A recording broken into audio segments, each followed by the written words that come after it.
আসসালামু আলাইকুম এভরিওয়ান, আশা করছি সকলে ভালো আছেন। আমাদের আজকের রেসিপি নান রুটি আর হলো বিফ কাবাব। নান রুটিটা আমি তৈরি করব ইস্ট ছাড়াই তৈরি করব। ইস্ট ছাড়া কিভাবে নান রুটি তৈরি করতে হয় সেটাই আপনাদের সাথে শেয়ার করব, আর সঙ্গে থাকবে হলো বিফ কাবাব। আশা করছি আমার আজকের সহজ রেসিপি আপনাদের সকলের কাছে ভালো লাগবে। আমার আজকের সহজ রেসিপি আপনাদের সকলের কাছে ভালো লাগলে অবশ্যই আমাকে একটু সাপোর্ট করে যাবেন। আর দুটো রেসিপি একসঙ্গে দেখাবো, এই জন্য ভিডিওটা একটু লং হতে পারে। আশা করছি আপনারা সম্পূর্ণ ভিডিওটি না টেনে সম্পূর্ণটা দেখবেন। সম্পূর্ণ ভিডিও না দেখলে কিন্তু কোনো প্রসেসই বুঝতে পারবেন না। তো কথা না বাড়িয়ে চলুন দেখে আসি ইস্ট ছাড়া কিভাবে আমি নান তৈরি করব আর হলো বিফ কাবাব কিভাবে তৈরি করব। তো আগে বিফ কাবাবটা আমি তৈরি করে নেব। তার জন্য হলো আমি 1/3 কাপ ছোলার ডাল আমি ভিজিয়ে রেখেছিলাম সারা রাতের জন্য।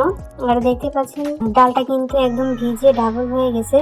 মেজারমেন্ট যে কাপগুলো আছে ওইখান থেকে 1/3 কাপের যে মাপটা সেটাই আমি নিয়ে তারপরে ডালটাকে ভিজিয়ে রেখেছিলাম। তারপরে দেখতে পাচ্ছেন এখানে আমি 3 টুকরো গরুর মাংস নিয়েছি।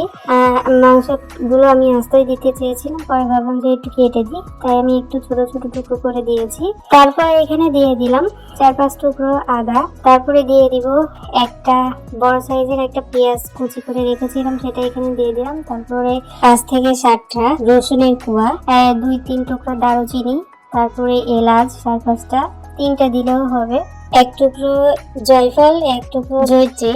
তারপরে এখানে দিয়ে দিব একটা স্টার ফল, আপনাদের কাছে থাকলে দিবেন, না থাকলে প্রয়োজন নাই। তারপরে এখানে লবণ আর হলো হলুদের গুঁড়া, আমি 1/2 চামচ লবণ দিয়েছি আর 1/2 চামচ হলুদের গুঁড়া দিয়েছি। আর লাল মরিচের গুঁড়া হলো 1 চামচ, আর 1/2 টিস্পুন দিব হলো ধনিয়া গুঁড়া দিয়ে। তারপরে একটু সরিষার তেল এখানে দিয়ে দিব। সরিষার তেল দিয়ে খুব সুন্দর করে মেখে নিতে হবে, মানে আমি একটু নেড়ে চেড়ে মেখে নিচ্ছি। তারপর আমি পরিমাণ মতো পানি দিয়ে দিলাম সিদ্ধ হওয়ার জন্য। পানি দিয়ে তারপর চুলোর উপর আমি বসিয়ে দিলাম, আর একটা বলক তুলে নিব। আমি মাংস আর ডালে আমি বলক তুলে নিব। বলক যখন চলে এসেছে তখন আমি একটু নেড়েছে, তারপর আবারও ঢাকা দিয়ে ঢেকে দিলাম। একদম মিডিয়াম আছে আমি রান্না করে নিব একদম সিদ্ধ হওয়া পর্যন্ত। ওইদিকে সিদ্ধ হতে থাকুক, এদিকে চলে এসেছি হলো নান তৈরি করার জন্য। তার জন্য আমি একটা বোলে দিয়ে দিচ্ছি 1.5 কাপ ময়দা, দিয়ে দিব 1 চামচ লবণ আর হলো 2 চামচ চিনি। এখন এগুলো খুব সুন্দর করে একটু নেড়ে চেড়ে মিশিয়ে নিব। মিশিয়ে নেওয়ার পর ময়দাটাকে একটু ফাঁকা করে নিব মাঝখান থেকে। তারপর এখানে দিয়ে দিব 1/3 কাপ ফেটানো টক দই। আমি 1/3 কাপের একটু কম নিয়েছি, তবে আপনারা চাইলে 1/3 কাপ পুরোটাই কিন্তু দিতে পারেন। আর ফেটিয়ে দিতে হবে কিন্তু। ফেটানো টক দই দেওয়া হয়ে গেলে আমি এখানে দিয়ে দিব 1.5 চামচ বেকিং পাউডার। বেকিং পাউডার দিয়ে আপনি মানে দইয়ের উপর দিয়ে দিয়েছি, টক দইয়ের উপর দিয়ে একটু নেড়ে চেড়ে এরকম রেখে দিতে হবে 5 মিনিট মতো। 5 মিনিট পরে দেখতে পাবেন যে দইয়ের ভিতরে ছিদ্রযুক্ত হয়েছে। এরকম করে রেখে দিলে কিন্তু দেখতে পারবেন যে মানে 5 মিনিট রেখে দিলেই হবে। এরকম ছিদ্রযুক্ত যখন হয়ে যাবে তখন আপনারা ময়দাটাকে খুব সুন্দর করে মেখে নেবেন। টক দইয়ের সাথে খুব সুন্দর করে মেখে নিতে হবে। এখানে আগে থেকেই কোনো ধরনের কোনো পানি দেওয়া যাবে না। তো আমি টক দইয়ের সঙ্গে খুব সুন্দর করে নেড়ে চেড়ে নিচ্ছি, নেড়ে চেড়ে মেখে নিয়েছি। এখন আমি 1/2 কাপ পানি নিয়েছি। পানি যতটুকু লাগে অল্প অল্প করে পানি এখানে অ্যাড করতে হবে। অল্প অল্প পানি দিবেন, একেবারেই পানি দিতে যাবেন না, তাহলে কিন্তু এতে বিপরীত হয়ে যেতে পারে। তো অল্প অল্প পানি দিয়ে খুব সুন্দর একটা ডো তৈরি করে নিতে হবে। আর দেখতে পাচ্ছেন আমি ডো কিন্তু খুব সুন্দর করে মেখে নিয়েছি। আপনাদের এই ময়দাটা যতটা ভালো মাখা হবে ততটাই কিন্তু নানটা খুব সুন্দর হবে, সফট হবে। আমরা যেহেতু ইস্ট এখানে ব্যবহার করিনি আর করব না, এই জন্য আপনারা খুব সুন্দর করে একটু ভালো করে মেখে নেবেন ময়দাটাকে। তো দেখতে পাচ্ছেন আমি এরকম ভাবে মেখে নিয়েছি, আর হাতে লেগে আছে, হাতে এবং পাত্রে লেগে আছে। তো এখানে আপনারা সয়াবিন তেল ব্যবহার করবেন। হাতে নিয়ে সয়াবিন তেল দিয়ে তারপরে খুব সুন্দর করে আবার ময়দাটাকে মেখে নিয়ে তারপরে রেস্ট করে নেওয়ার জন্য আমি এখানে আবারও একটু সয়াবিন তেল দিয়ে খুব সুন্দর করে উপর নিচ দিয়ে একটু দিয়ে দিলাম। আর এরকম কিন্তু চিটচিটে ভাবটা থাকবে না, চিটচিটে ভাবটা কিন্তু চলে যাবে যখন আমরা রেস্টে দিব। রেস্ট হওয়ার পরে কিন্তু এটাকে মানে চিটচিটে ভাবটা চলে যাবে। তো আমি একটা ঢাকা দিয়ে ঢেকে দিলাম রেস্ট হওয়ার জন্য। আর দেখতে পাচ্ছেন আমাদের ডাল আর মাংসটা কিন্তু সিদ্ধ হয়ে গেছে। মাংসটা প্রায় সিদ্ধ হয়ে এসেছে, তবে সম্পূর্ণ কিন্তু সিদ্ধ হয়নি। এরকম ভাবে কিন্তু সিদ্ধ করে নিতে হবে, মানে সিদ্ধ হবে কিন্তু ওরকম ভাবে না, একদম সফট হয়ে যাবে না। আর ডালটাকেও কিন্তু ওরকম করে নিতে হবে, খুব বেশি একটা সফট হবে না। তো এই পর্যায়ে আমি শিলপাটাই খুব সুন্দর করে বেটে নিব। আপনারা চাইলে ব্লেন্ডারেও কিন্তু ব্লেন্ড করে নিতে পারেন। তো দেখতে পাচ্ছেন আমি অফ ক্যামেরায় শিলপাটায় বেটে নিয়েছি, আর আমাদের ডাল আর মাংসটা এরকম হয়েছে বাটা। আর আমি কালো গোলমরিচ দিতে ভুলে গিয়েছিলাম আগেই, এই জন্য আমি মাঝখান থেকে একটু কালো গোলমরিচ বেটে নিয়েছি, ওই 7-8টার মতো। তারপরে এখানে দিয়ে দিব কাঁচা মরিচ কুচি আর হলো পেঁয়াজ কুচি। তারপরে দিয়ে দিব হাফ টিস্পুন জিরা গুঁড়ো, আর হলো এই 3 আঙ্গুলে যতটুকু লবণ উঠে ততটুকু আমি লবণ দিয়েছি। লবণ তো আমি আগেই দিয়েছিলাম, আমি তারপরও আরও একটু লবণ দিয়ে দিলাম। দিয়ে খুব সুন্দর করে আবার মেখে নিতে হবে, মেখে নিতে হবে খুব সুন্দর করে। আপনারা অবশ্যই খুব সুন্দর করে মেখে নেবেন। আর যখন আমার এ পর্যায়ে খুব সুন্দর করে মাখা হয়ে গেছে, তখন আমি এখানে ব্যবহার করব হলো একটা ডিম। আর ডিমের হলুদ অংশটা আমি দিব না, ডিমের যে সাদা অংশটা আছে আমি এখানে দিব। তবে আপনারা চাইলে হলুদ অংশটাকেও দিতে পারেন, তবে হলুদ অংশটা দিলে তেলের মধ্যে যখন আমরা কাবাবটা ভাজা শুরু করব তখন দেখা যাবে যে অনেক বেশি ফেনা ফেনা দেখা যাচ্ছে তেলটা, তখন আপনারা বুঝতে পারবেন না যে কাবাব কোথায় আছে।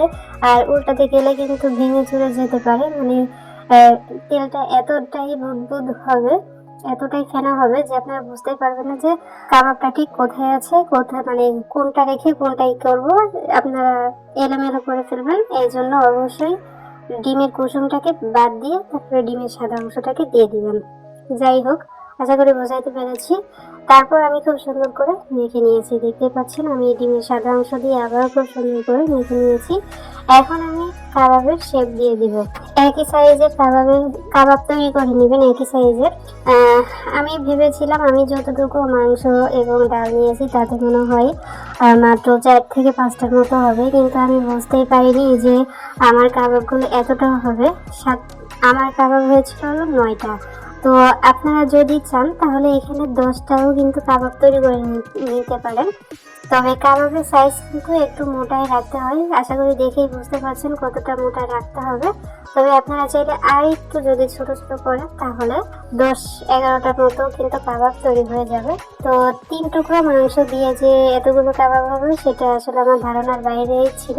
যাই হোক, কতটা সুন্দর হয়েছে, আমি ধাপে ধাপে সমস্ত কাবাবগুলো কিন্তু তৈরি করে নিয়েছি, দেখতেই পাচ্ছেন মাশাআল্লাহ অনেক সুন্দর লাগছে। তো আগে থেকে আমি চুলায় একটা কড়াই বসিয়ে দিয়ে তারপর সয়াবিন তেল গরম করতে দিয়েছিলাম অল্প আছে। তারপর আমি কাবাবগুলো এখানে দিয়ে দিচ্ছি। আর কাবাবের প্রথম ব্যাচটাকে আপনারা একটু মিডিয়াম আঁচে রেখে তারপরে কিন্তু কাবাবটাকে ভেজে নেবেন। তা না হলে কিন্তু অল্প আঁচে যদি আগে থেকে ভাজেন তাহলে কাবাব ভেঙে যাওয়ার সম্ভাবনা থাকবে, তেলের সঙ্গে একদম মিশে যাওয়ার সম্ভাবনা কিন্তু থাকবে। তো অবশ্যই একটু মাঝারি আঁচে চুলার আঁচটা রেখে তারপরে আপনারা কাবাবগুলো দিবেন প্রথম ব্যাচ। আর দ্বিতীয় ব্যাচ হলো আপনারা অল্প আছে ভেজে নিতে পারেন। তো দেখতে পাচ্ছেন আমাদের এই পেস্টটা কিন্তু হয়ে গেছে। এক পিঠ যখন হয়ে যাবে তখন আরেক পিঠ উল্টিয়ে দিতে হবে, আর উল্টিয়ে পাল্টিয়ে আপনাদেরকে কাবাবগুলো তৈরি করে দিতে হবে। আর কাবাবগুলো দেখতে পাচ্ছেন মাশাআল্লাহ কতটা ফুলেছে, কতটা সুন্দর হয়েছে। এরকম যখন কালার চলে আসবে তখনই কিন্তু আপনাদের কাবাবগুলো তুলে নিতে হবে। আর অবশ্যই একটু সময় নিয়ে কাবাবগুলোকে ভেজে নেবেন, ভেজে তারপরে ভিতরটাও যাতে হয় সেদিকে লক্ষ্য রেখে তারপরে আপনাদেরকে কাবাবটাকে তৈরি করে নিতে হবে। তো এই পর্যায়ে আমি প্রথম ব্যাচটাকে তুলে রাখছি। আমার প্রথম ব্যাচ যখন ভাজা হয়ে গেছে কাবাবগুলো, তখন আমি দ্বিতীয় ব্যাচ ধাপে ধাপে ভেজে নেব। আমি কাবাব চুলায় রেখে তারপরে চলে এসেছি ময়দার এখানে। ময়দাটা কতটা সফট হয়েছে দেখতে পাচ্ছেন, সেট হয়ে গেছে অলরেডি। আর এই পর্যায়ে কিন্তু হাতে তেমন একটা লেগে যাচ্ছে না। তো দেখতে পাচ্ছেন আমি আবারও খুব সুন্দর করে মুখে নিয়ে তারপরে এখানে আমি লেচি করে নিব। তো আমার 1.5 কাপ ময়দায় আমি 4টা নান তৈরি করে নিয়েছি। 1.5 কাপ ময়দায় কিন্তু 4টা নানই যথেষ্ট। আর নানটাকে কিন্তু একটু পুরো রাখতে হয়, এই জন্য বড় বড় লেচি কেটে নিতে হয়। তো 1.5 কাপে আমার 4টা নান তৈরি হয়েছে।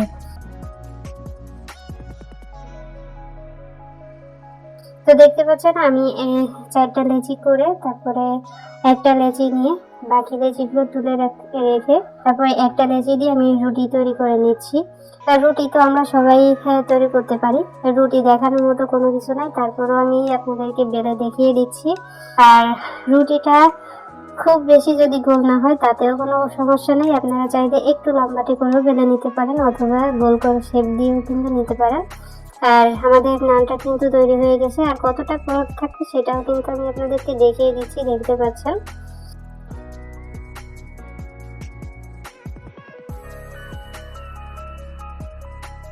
এই পর্যায়ে আগে থেকেই আমি চুলায় একটা তাওয়া বসিয়ে রেখেছিলাম। তাওয়া যখন গরম হয়ে যাবে ভালো মতো, তখন আমি এখানে একটা নান দিয়ে দিব। একটা নান দেওয়ার পরে একটু ঘুরিয়ে ঘুরিয়ে তারপরে আপনাদেরকে সমানভাবে নানটাকে ভেজে নিতে হবে। তো দেখতে পাচ্ছেন আমি একটু ঘুরিয়ে ঘুরিয়ে উল্টিয়ে পাল্টিয়ে নানটাকে তৈরি করে নিচ্ছি।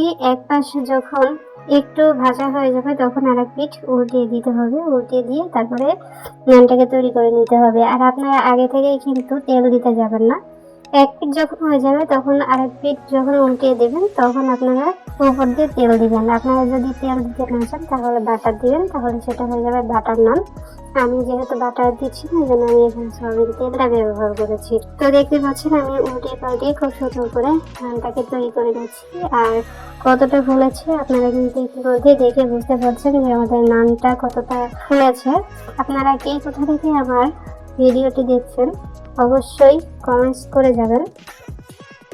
আর নানটাকে কিন্তু মাঝারি থেকে একটু কম আঁচে আপনাদেরকে নানটাকে ভেজে নিতে হবে, হাই ফ্লেমে করবেন না বা মাঝারি আঁচে কিন্তু নানটাকে ভাজতে যাবেন না, তাহলে কিন্তু পড়ে যাবে। আর নান যখন আপনারা ভাজি করবেন তখন কিন্তু একটু সরা যাবে না, নড়া যাবে না, তাহলে কিন্তু নানটা একদম পুড়ে যাবে। তো দেখতে পাচ্ছেন আমাদের একটা নান কিন্তু অলরেডি তৈরি হয়ে গেছে। এখন আমি আপনাদেরকে আরো একটা নান তৈরি করে দেখিয়ে দিচ্ছি। দেখতে পাচ্ছেন আমার এই নানের কিন্তু এই নান রুটিতে একটু কালার চলে এসেছে, কারণ আমি নান রুটিটা রেখে অন্য একটু কাজ করছিলাম, যার জন্য এরকম একটু বেশি কালার চলে এসেছে। তবে যাই হোক, এইটুকু কালারে কিন্তু কোনো ধরনের কোনো সমস্যা নেই। তবে এর থেকে পুড়ে গেলে কিন্তু বেশি রং হয়ে গেলে কিন্তু তিতো হয়ে যাবে। তো এরকম কালারটাই কিন্তু একদম পারফেক্ট আছে। আমাদের নান এবং কাবাবগুলো যখন ভাজা হয়ে গেছে তখন আমি আপনাদেরকে পরিবেশন করে দেখাচ্ছি যে আমাদের নান রুটি আর হলো কাবাব কেমন হয়েছে। তো দেখতে পাচ্ছেন আমি একটু সাজিয়ে নিলাম আপনাদের দেখার জন্য, উপর দিয়ে আমি কিছু পেঁয়াজের রিং দিয়ে দিলাম। আর নানটাও কিন্তু মাশাআল্লাহ অনেক সুন্দর হয়েছে। আপনারা দেখতে পাচ্ছেন কতটা সফট হয়েছে, আশা করছি ভিডিওর মধ্যে দেখে বুঝতে পারছেন। আপনাদেরকে আর বলে বোঝানোর মতো কোনো কিছু নাই। আর নানটা যে এতটা পারফেক্ট হবে আমি আসলে নিজেও বুঝতে পারিনি। আমি একটা নান আপনাদেরকে ছিঁড়েও দেখাচ্ছি যে নানের ভিতরে কতটা জালিদার হয়েছে। ইস্ট ছাড়াই যে নান এত সুন্দর হবে সেটা সত্যিই আমার ধারণার বাইরে ছিল। আশা করি এটা দেখে আপনাদের আর কোনো সন্দেহ নেই যে আসলে নানটা কতটা সুন্দর হয়েছে, কতটা পারফেক্ট হয়েছে। আর আমি আপনাদেরকে কাবাবটাকেও ভেঙে শেয়ার করে দেখাচ্ছি, ভিতরে একদম জালিদার তৈরি হয়েছে, কতটা সুন্দর হয়েছে ফুলে। আশা করছি আপনাদের সকলের কাছে আমার আজকের নান রুটি এবং বিফ কাবাব ভালো লেগেছে। ভালো লাগলে অবশ্যই আমাকে লাইক কমেন্টস করে যাবেন, পারলে বন্ধুদের মাঝে শেয়ার করে দিবেন, আর বাড়িতে অবশ্যই ট্রাই করে দেখবেন। ফাইনালি আমাদের আজকের রেসিপি ছিল এতটুকুই। সবাই ভালো থাকবেন, সুস্থ থাকবেন। আমাদের পরবর্তী ভিডিও দেখার আমন্ত্রণ জানিয়ে আজ এখানে বিদায় নিচ্ছি। আল্লাহ হাফেজ।